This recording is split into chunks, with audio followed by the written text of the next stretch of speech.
À la fin 2022, j'ai commencé à me lancer dans la vidéo à titre perso. Je me disais, comme la photo que j'ai pratiquée pendant quelques années, je vais faire ça comme ça et puis ça ira bien.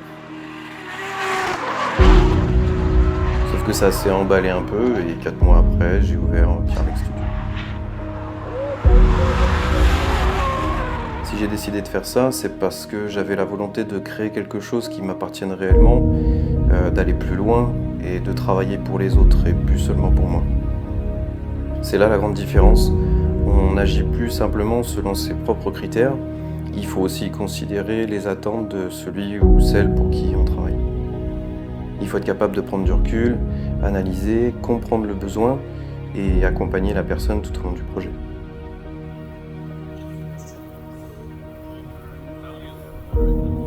« 2023 a vraiment été l'année de l'apprentissage pour moi parce que chaque nouveau projet était en fait une nouvelle expérience vers l'inconnu.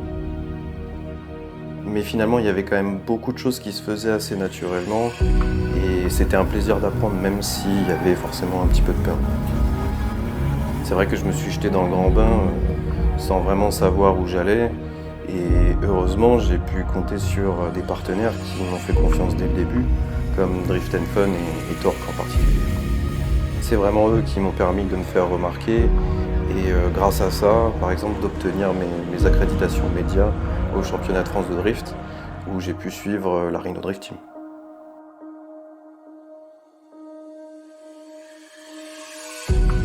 C'est là que j'ai pris goût à la réalisation de documentaires. Et là, j'ai essayé en fait de me démarquer un petit peu de ce qui se faisait habituellement.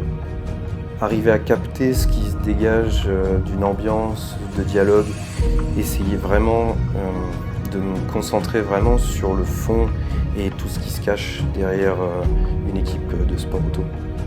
Soigner mes compositions avec des images un petit peu volées qui amènent en fait le spectateur dans la scène mais sans qu'il y prenne part, comme on pourrait le faire dans un vlog par exemple.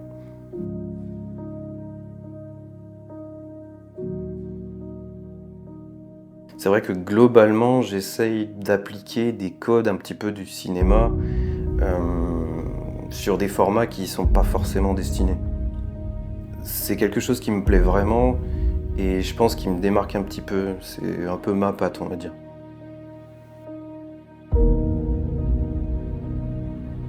Il y a un autre projet sur lequel j'ai appris énormément, c'est la réalisation du clip pour les Dusty Frogs. Là, c'était aussi beaucoup d'inconnus parce qu'il y avait par exemple une pré-production qui était beaucoup plus importante que ce que j'avais pu faire sur les projets précédents.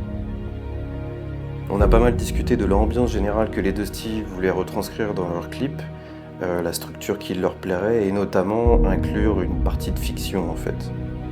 Donc c'est là que j'ai proposé un scénario et qu'on a organisé tout ça autour d'une journée de tournage.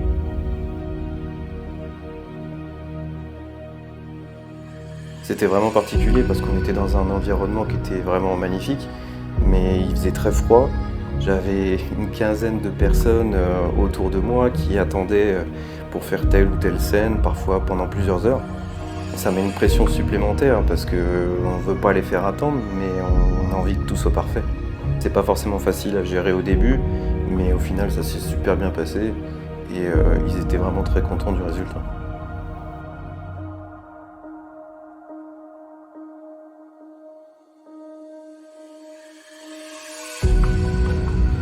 Ça a été beaucoup de découvertes cette année. Je pense que les bases, elles sont bien installées. Et maintenant, il faut continuer dans cette direction, continuer de se développer, expérimenter et surtout continuer à prendre toujours autant de plaisir. Merci encore à tous ceux qui m'ont fait confiance jusque-là. J'espère que cette année sera remplie de nouveaux projets, de nouvelles collaborations. Et pourquoi pas d'autres vidéastes qui voudraient collaborer avec moi sur un projet. Ça serait vraiment avec grand plaisir. Je vous dis à très bientôt et rendez-vous en 2024.